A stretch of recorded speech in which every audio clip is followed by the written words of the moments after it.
Ya, bismillahirrahmanirrahim. Saya langsung saja. Bab ma jaa fi qoulihi ta'ala wa wassaynal insana biwalidayhi husna. Al-Ankabut ayat yang ke-8. Bab ini akan membahas tentang tingkatan adab yang pertama kali dipelajari oleh seorang muslim, yaitu di rumahnya, berdasarkan isyarat firman Allah. Kan saya katakan di awal kan waktu bahas Al-Bukhari. Al-Bukhari ini hafal Quran, tahu tafsir, tahu hadis, termasuk tahu fikih. Jadi sangat terstruktur gitu ya apa yang ada diturunkannya. Dari sini pembahasan ini nanti ada buku-buku tentang fikih rumah tangga. Nah, ini baru disebutkan satu ayat, saya turunkan lagi ayat yang lain ya. Jadi teman-teman boleh catatkan yang sama dengan ini. Redaksinya mirip-mirip ya, sama, tapi penekanannya berbeda. Jadi kalau di Quran ada lafaz yang sama, jangan disebutkan pengulangan, karena nggak ada pengulangan dalam Al-Quran. Allah itu maha suci dari pengulangan. Kalau mengulang berarti nggak jelas. Dan semua firman Allah jelas. Ya, makanya di tafsir itu ada kaidah begini, ada kaidahnya taksis li ma'nan jadid. Ini untuk menunjukkan pondasi pada makna yang baru yang tidak sama dengan sebelumnya. Itulah mukjizat Al-Quran. Ya, di Ar-Rahman kan diulang tuh, ya. Kalau kita dari segi lafaz kan kita sebutkan diulang. Padahal bukan pengulangan. Fa bi ayyi ala'i rabbikuma tukadziban, fa bi ayyi ala'i rabbikuma tukadziban, fa bi ayyi ala terus. Itu fa bi ayyi ala yang pertama beda dengan yang kedua, kedua beda dengan yang ketiga, ketiga beda dengan yang keempat. Lain-lain itu maknanya. Oh, kalau kita ngaji tuh, oh, kita kata ya Allahumma sholli ala sayyidina ya Allah. Benar nih firman Allah ini. Enggak bisa manusia bikin begini. Beda satu kedua lain maknanya. Itu pondasinya lain gitu.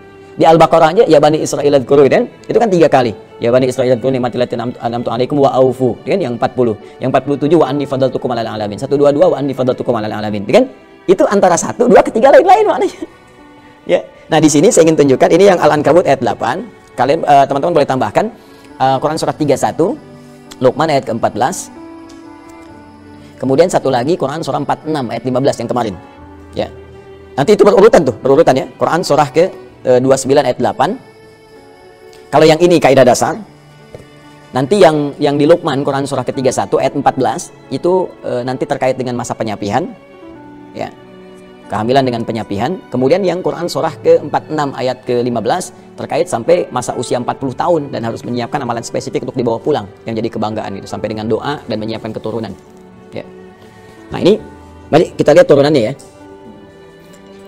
Bab ma jaa fi qouli ta'ala, a'udzubillahi minasyaitonir rajim, wa wassaynal insana biwalidayhi husna. Dan kami berikan wasiat kepada semua manusia. Kita kembalikan dulu ke Quran surah ke-29 ayat 8. Ya, supaya saya bisa jelaskan dulu bagaimana kedalaman diksi Al-Quran di sini. Ya. Wa wassayna, dan kami wasiatkan. Apa itu wasiat? Wasiat itu pesan singkat yang sangat kuat. Ya, pesan singkat yang sangat kuat. Singkat, padat, tapi pesannya kuat sekali.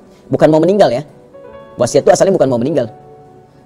Teman-teman saya mau berwasiat, oh Ustaz ini mau meninggal, bukan ya, wasiat itu maksudnya pesannya kuat sekali ya, tolong jaga ini dan amalkan ini. Kenapa pesan orang meninggal disebut dengan wasiat? Karena biasanya kalau orang sudah mau meninggal pesannya cepat ditangkap. Seorang ibu mengatakan dalam sehatnya, nak sholat nanti mah kan baru adzan, ntar aja pas mau qomat. Begitu sudah nafasnya ya tersendat-sendat di ujung beliau usianya, kemudian mengatakan, nah sholat iya mah iya insya Allah mah siap tuh. Lebih kuat rasanya. Karena itu pesan orang yang kiranya merasakan di ujung usianya itu disebut dengan wasiat, karena cepat sampai ke dalam jiwa pendengarnya. Nah, Allah di sini menggunakan kata wasiat. Wa wasaid, aku mewasiatkan. Ini artinya kalau Allah sampaikan dengan kata wasiat lebih penting lagi. Ya. Nah, kalau ada redaksi seperti ini, ingat ya. Ini persamaannya begini. Kalau di Quran, di hadis ada sebuah kata yang menekankan. Ini artinya satu, informasinya sangat penting. Yang kedua, pahalanya banyak. Ya. Ini harus saya tajamkan nih, karena ngaji itu begitu, kadang-kadang satu kata bisa kemana gitu, tapi terkorelasi dan indah ya. Ini saya kasih rumus dulu ya dalam tafsir ya. Rumusnya begini. Kalau ada satu kata bersifat menekankan taukid, nah, kan? Yang langsung perintah sifatnya dari Allah, maka ini ingin menunjukkan kesan bahwa informasi yang disampaikan ya lewat kata ini sangat penting. Karena sangat penting, maka konsekuensinya pahalanya banyak, besar. Nah, karena pahalanya banyak, maka pengaruhnya adalah satu, bisa mempercepat terkabulnya doa. Nah, kedua, bisa mempercepat terampuninya dosa, gugurnya dosa-dosa, terampuni dosa. Lihat bagannya tuh, sini. Yang menggunakan kata penguat tuh banyak, ya, yang menekankan itu. Ada yang pakai inna misalnya, inna tuh, ya. Kalau innanya begini, itu baru hurufnya. Kalau sudah pakai tambah nahnu itu bisa disingkat jadi na panjang begini. Ya, inna pendek begini ditambah dengan na gini disatukan menjadi gini, inna gitu. Ya. Na-nya ini berfungsi menunjukkan keagungan Allah. Ya, sekaligus pentingnya informasi yang disampaikan. Saking pentingnya Allah menyampaikan dengan keagungannya. Kalau ada yang begini, pakai inna begini, ini berlaku hukum ini. Contoh di Ramadan, Quran surah 97. Inna anzalnahu fi Lailatul Qadar. Pakai inna berarti infonya sangat penting. Pahalanya banyak. Berapa pahala di malam Al-Qadar? Lailatul Qadri khairum min alfi syahr. Sekarang saya tanya, kalau di malam Al-Qadar berdoa terkabul tidak? Terkabul. Dosa diampuni enggak? Masuk kan prakteknya kan? Nah, sekarang kalimatnya langsung menggunakan kata, diksinya bukan huruf lagi. Wa wassayna. Wasi pakai na lagi di ujungnya. Ya, wa wassayna. Wassayna. Wassa aja ini udah mewasiatkan, wassa yuwassi, ya kan? Atau ausa yusi, wassa yuwassi. Ada ausa yusi, ada wassa yuwassi, ya. Pakai na lagi. Nih, untuk menunjukkan keagungan. Wassa saja sudah menunjukkan makna yang sangat penting. Kalimat yang singkat, padat tapi sangat penting. Seakan ingin mengatakan begini. Nah, saya terjemahkan dari nak dulu. Demi keagunganku kata Allah. Ya, aku berikan info yang sangat penting kepada kalian. Aku tekankan ini, ya. Fokus baik-baik gitu. Nah, itu seperti itu kurang lebih ya gambarannya. Kemudian al-insana, manusia, di terjemahan disebutkan manusia. Manusia itu disebut dengan 5 nama di Al-Quran. Ada bashar, 35 kali disebutkan di Quran. Ada ins, ya dipasangkan dengan jin, ya ma'syaral jinni wal ins, 18 kali disebutkan di Quran. Ada nas, ya 241 kali disebutkan dalam Al-Quran. Qul a'udzu birabbin nas. Ada bani Adam, ya bani Adam khudzu zinatakum inda kulli masjid, 7 kali disebutkan dalam Al-Quran. Ada insan, 65 kali disebutkan dalam Al-Quran. Dahsyatnya Al-Quran. Kalau kita lihat di terjemahan, semua terjemahannya sama manusia. Tapi lafaznya berbeda. Dan ini menunjuk pada penekanan yang tidak sama. Kalau disebutkan bashar, ingin menunjuk tampilan fisik yang bagus, halus, sekaligus ada punya potensi nafsu. Jadi kalau kita mau belajar memanage nafsu, cari kata bashar di Quran, pelajari itu. Ins, untuk menunjuk sifat kelembutan dan harmoni manusia. Yang beda dengan jin. Ya, kalau jin itu tersembunyi, kemudian cenderung kasar, makanya jin itu tampilannya kasar. Ya, nggak ada orang kemasukan jin jadi ramah misalnya. Permisi Ustaz, ingin ikut taklim sedang kemasukan jin, mustahil. Ya, pasti dia mengacau dan sebagainya. Bedanya manusia lawannya ins, lembut, nampak. Ya, jadi kalau ada manusia itu mohon maaf, ya senang bersembunyi, itu berarti sedang keluar dari fitrahnya. Sedang punya masalah, sama dengan jin yang melakukan penampakan, itu jin galau itu. Jin punya masalah. Terlebih kalau manusia cari-cari penampakan jin, itu yang kacau. Ya, jadi manusia itu gampang kalau keluar dari fitnah itu punya masalah. Manusia itu harus tampak. Datang tampak. Jadi kalau lihat orang langsung kita lari sembunyi itu punya masalah. Ya, yang kedua halus, nah, ini harmoni. Jadi kalau ada orang kasar, lisannya kasar, ya perilakunya kasar, berarti ada yang salah. Boleh jadi pengaruh lingkungan kata Nabi yang keliru. Itu ngaji gitu tuh enak tuh. Nah, sifat sosial yang menandakan bahwa kita nggak bisa hidup sendiri, gitu kan? Kemudian Bani Adam, genetik kita tersambung ke Adam untuk menentukan satu terkait dengan warisan, ya. Kemudian 2 mahram. Ya, bagaimana jalur itu bisa digali, turunkan. Insan terkait dengan totalitas aktivitasnya dari bangun tidur sampai dengan tidur lagi. Ya, dalam kita beraktivitas. Jadi kalau disebutkan insan tuh menunjuk semua aktivitas kita. Kalau pakai al berarti menunjuk semua manusia yang beraktivitas. Nah, sekarang katanya menggunakan insan di sini. Wawasainal insan, kata Allah, "Hei, demi keagunganku, aku berikan pesan yang sangat penting, singkat tapi penting sekali untuk semua manusia yang beraktivitas dalam hidupnya. Di antara sekian aktivitas itu ada yang paling penting untuk kalian fokuskan." Ya. Kita dari bangun tidur sampai tidur beraktivitas kan? Banyak kan? Dari sekian aktivitas itu, nih ada yang paling penting yang kalau kita kerjakan ini akan berdampak pada aktivitas yang lainnya. Apa itu? Biwalidayhi husna, berbakti kepada kedua orang tua. Wah, itu kunci itu. Ya. Nah, nanti kita turunkan husna jadi birrun tuh. Menarik tuh. Ya. Jadi ada husnun, ada birrun, itu beda. Bahkan nanti ada thayyibun, ada khair, ada ma'ruf, ada ihsan, ya, ada saleh, ada birrun. Itu berbeda. Ya. Wasainal insana biwalidayhi husna.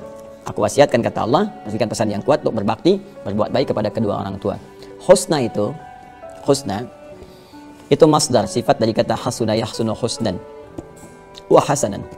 Jadi turunannya jadi hasana yuhasin untuk perbaikan dan ihsan untuk puncaknya. Dasarnya husna. Husna itu punya 3 arti. Satu, baik. Yang kedua, diniatkan sebagai ibadah. Yang ketiga, yang mengandung sisi pahala. Ya, makanya nanti penulisan pahalanya disebut hasanah namanya. Ya, Quran surah 6 ayat 160, man ja'a bil hasanati falahu asyru amsalihha. Terus kita berdoa, Rabbana atina fid dunya hasanah, ya. Nah, jadi pertama, segala turunan kata hasan itu artinya baik. Itu baik tuh. Jadi kalau ada yang namanya Hasan nggak baik, dipertanyakan, Bapak namanya Hasan gitu. Wah, kalau lagi nggak baik dibilang aja Pak namanya Hasan gitu kan. Nah, itu ya. Yang kedua bukan cuma baik, yang baik banyak. Kebaikan itu diniatkan sebagai ibadah. Jadi ketika Allah memberikan gambaran berbuat baiklah kepada kedua orang tua, itu dinilai Allah sebagai ibadah. Dan tinggi nilainya. Makanya nanti di Quran surah ke-17 ayat 23, itu tingkat ketinggian ibadah ya, dalam rangka berbakti kepada orang tua itu diletakkan oleh Allah setelah beribadah kepada Allah, menuhankan Allah. Wa qadha rabbuka alla ta'budu illa iyyah wa bil walidaini ihsana. Tuh, tingkat tertinggi. Jadi jangan dikira kita berbakti cuma cium tangan aja nggak ada nilainya. Tidak, itu tinggi sekali. Dan ketinggian ibadah itu terletak setelah menyembah kepada Allah Subhanahu wa taala. Dari sisi pahalanya. Ya makanya Allah sangat murka kalau ada seseorang misalnya, mohon maaf sekali. Ya baik sama yang lain, kerjakan ini sukses, tapi sama orang tuanya buruk, tidak. Ridha Allah nggak akan turun. Ya itu bermasalah gitu. Nah, dan yang ketiga berpahala. Ya berpahala. Jadi saya bikin konsepsi garis ya supaya paham kayak yang tadi tuh. Kayak yang tadi ya. Jadi kenapa menggunakan kata husna sebagai dasar yang paling singkat di sini untuk memberikan kesan. Jadi belum masuk ke terapan nih.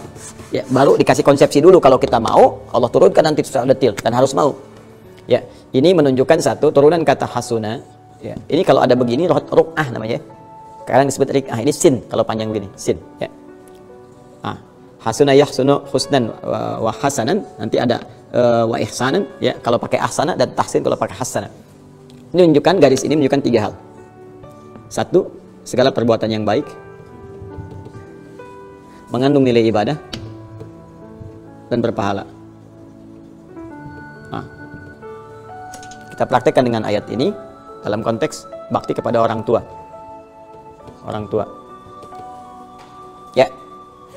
Wassainal insana biwalidayhi husna. Kami wasiatkan kepada setiap manusia untuk berbakti kepada kedua orang tua. Menggunakan kata ini, turunan kata ini. Artinya apa? Bakti di sini menunjukkan perbuatan baik. Kita belum masuk detail ya. Ketika kita berbuat baik pada orang tua, baik itu banyak nanti dengan sikap, dengan harta benda, dengan perhatian, dengan macam-macam. Itu dicatat oleh Allah langsung sebagai ibadah. Dan ibadahnya bukan main-main, ibadah tertinggi, urutannya kedua setelah kita menyembah Allah Subhanahu wa taala melalui rasulnya. Ya, dalilnya Quran surah ke-17 ayat 23. Wa qadha rabbuka alla ta'budu illa iyyah wa bil walidaini ihsana. Allah telah menetapkan satu ketentuan, ya hanya menyembah Allah saja, salat kan? Kemudian kita puasa karena Allah, baca Quran karena Allah, mengikuti Rasulullah kan? Nah, semua itu tingkatannya yang kita kerjakan nomor satu. Setelah itu urutan keduanya apa? Wa bil walidaini ihsana, berbakti pada orang tua. Tingkat tertinggi nomor 2. Dan ketika dikerjakan itu, apapun yang kita kerjakan dengan niat ibadah ini, saya mau sekolah minta doa saja, dengan niat kita memuliakan orang tua, ya, saya muliakan orang tua minta doa, itu dicatat pahalanya, punya nilai pahala. Berapa pahalanya? Paling sedikit 10 kebaikan. Dalilnya Quran surah ke-6 ayat 160. Ini Quran surah ke-17 ayat 23. Ya, pahalanya disebut hasanah namanya. Perhatikan tuh, ini perbuatannya, ibadahnya disebut dengan ihsan, ya. Pahalanya disebut dengan hasanah. Ya, Bu Hasanah, ibu yang mendulang pahala dalam aktivitasnya gitu ya. Ini, ya. Man jaa bil hasanati, siapa yang melakukan satu kebaikan yang punya nilai pahala, falahu asyru amsalih, kami balas dengan 10 kali lipat. Jadi kalau kita melakukan sekali aja, assalamualaikum ma, insyaallah mama sehat selalu ya, dicatat langsung 10 kebaikan. Wah, itu kalau nyari pahala tuh banyak sebetulnya peluangnya. Dan ibu, bapak itu luar biasa. Assalamualaikum Pak, semoga sehat-sehat, minta doa ya. Kita padahal yang minta doa, tapi kita diberi pahala. Ya. Apalagi misalnya kita support, kita berikan kasih sayang, ya. Kemudian misalnya kalau orang tua masih hidup, datangi, silaturahim, walaupun cuma bawa buah-buahan, senangkan hatinya, ya kita mengelus dalam kebaikan, oh itu pahalanya banyak sekali. Ya, nanti kalau sudah nggak ada pun masih ada lagi, masih ada tuntunannya. Ya, saya misalnya ayah sudah nggak ada gitu kan, masih ada caranya, bahkan hadisnya detail sekali. Nanti kita tunjukkan. Kalau ada peluang harta bisa pakai harta, kalau ada peluang ilmu bisa pakai ilmu, kalau ada tenaga pun bisa diarahkan, yang diharapkan pahalanya untuk orang tua yang telah meninggal. Bisa. Lihat kan, minimal doa. Minimal doa. Makanya kan kita punya doa kan, Rabbighfirli wa liwalidayya warhamhuma kama rabbayani. Ya, kalau orang meninggal kita katakan apa? Almarhum kan? Warhamhuma. Ya, baik hidup ataupun telah meninggal. Makanya ketika meninggal kan Allahumma ighfir lahu warhamhu. Jelas ya? Nah, ini teman-teman sekalian. Nah, ini gambaran yang sangat indah dan dalilnya sangat luar biasa. Nah, nanti apa dampaknya kita berbuat baik pada orang tua itu dalam kehidupan kita sebagai implementasi dari adab tadi? Ya, jadi adabnya dipakai tuh. Ini jism, fisikal, akal, intelektual, ruh, spiritual. Pakai jism apa? Makanan, pakaian. Orang tua masih ada, kita mampu misalnya kan kirim kan. Nelpon, pulsa, kirim. Jangan orang tua yang cari pulsa sendiri buat nelpon kita. Itu jism tuh, fisikal. Akal, intelektual, kita belajar sampai pintar. Ya, supaya dengan kepintaran itu ibu kita terangkat, ayah kita terangkat. Minimal orang tua tanya kita bisa jawab, ya. Kemudian rohiyah apa? Spiritual. Ya, imami dalam sholat. Buktikan kita belajar dengan baik, jadi imam. Kemudian bawa mereka untuk umrah, untuk haji dan sebagainya, semampu kita dan sebagainya. Support kebutuhan spiritualnya. Itu adab, itu praktikalnya. Kadang orang hanya berhenti di kalimat adab, tapi ini 3 ini dipakai turunan ini. Penting kita ngaji sampai ke detail ini supaya paham apa yang harus kita lakukan. Ya, dan ini ketika dilakukan punya nilai di sisi Allah. Tadi turunannya.